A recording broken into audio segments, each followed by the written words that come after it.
नमस्कार, आप सभी का मेरे चैनल पे स्वागत है। ये वीडियो में मैं कोशिश करूंगा आप लोगों को समझाने के लिए कि लो डेल्टा टी सिंड्रोम क्या होता है किसी सेंट्रल एयर कंडीशनिंग प्लांट के अंदर एंड कैसे लो डेल्टा टी सिंड्रोम की वजह से एनर्जी कंजम्पशन किसी प्लांट के अंदर बढ़ जाता है। सो लेट्स स्टार्ट एंड डिस्कस। आगे जाने से पहले मैं आपको रिक्वेस्ट करूंगा, होप आपने मेरा चैनल सब्सक्राइब कर दिया है, आपने बेल बटन पे क्लिक करके रखा है to get an update of whatever new videos are going to come. So let's start. So यहाँ पे आप देखेंगे एक 1000 टन का चिलर है।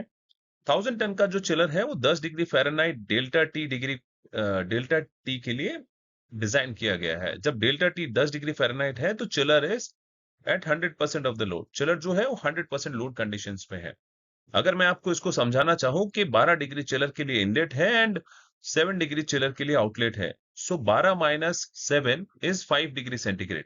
जब 5 डिग्री सेंटीग्रेड है तब चिलर फुल लोड कंडीशंस पे है।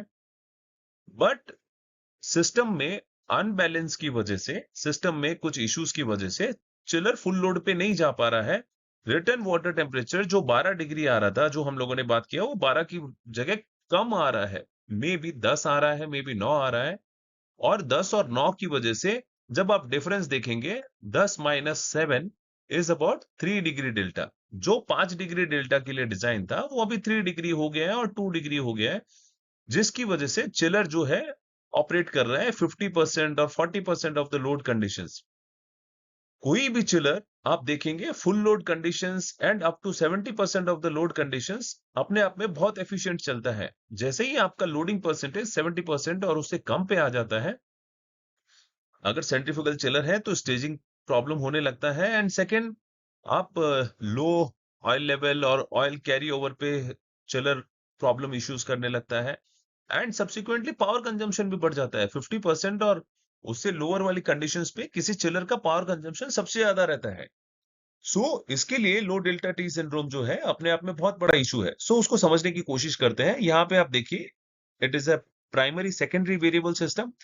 जहां पे ये प्राइमरी सर्किट है, यहाँ पे प्राइमरी पंप लगा के रखा है।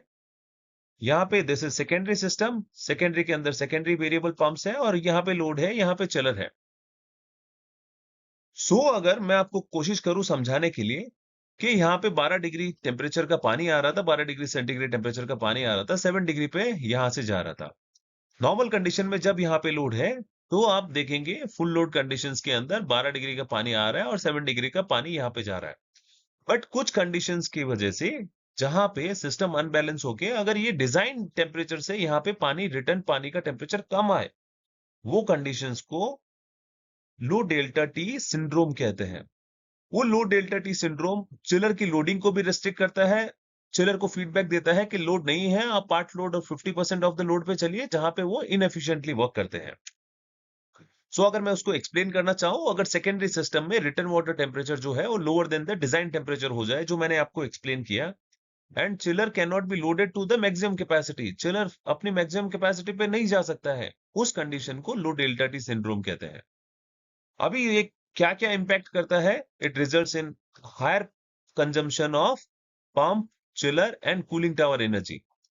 उसकी वजह से पंप का कंजम्पशन बढ़ जाता है, चिलर का कंजम्पशन बढ़ जाता है, एंड कूलिंग टावर का कंजम्पशन भी बढ़ जाता है। Second, plant efficiency, plant capacity के अंदर रिडक्शन हो जाता है, बिकॉज आपके पास यहाँ पे डिमांड है बट चिलर उसको रिकॉग्नाइज नहीं कर पा रहा है बिकॉज ऑफ सिस्टम अनबैलेंस। और ये सिस्टम अनबैलेंस के पीछे मेनली रीजन रहता है कंट्रोल वॉल्स। अगर capacity control and control valves of the air handling unit are not properly साइंस, अगर ये प्रॉपर्ली डिजाइन और सिलेक्शन नहीं किया गया है, तो लो डेल्टा टी सिंड्रोम जो है अपने आप में इफेक्टिव रहता है और उसकी वजह से एनर्जी लॉस रहता है सिस्टम में।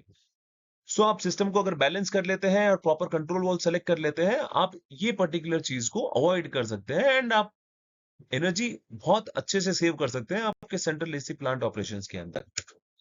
होप ये वीडियो आपको अच्छा लगा। आपने मेरा चैनल सब्सक्राइब करके रखा है, बेल बटन पे क्लिक करके रखा है, और आपको कहीं पे भी कुछ भी अगर कमेंट है और आपको रिमार्क है जो आपने डिस्कस करना चाहते हैं, पूछना चाहते हैं, आप मेरे को चैट बॉक्स में डाल सकते हैं। Thank you, see you in the next video.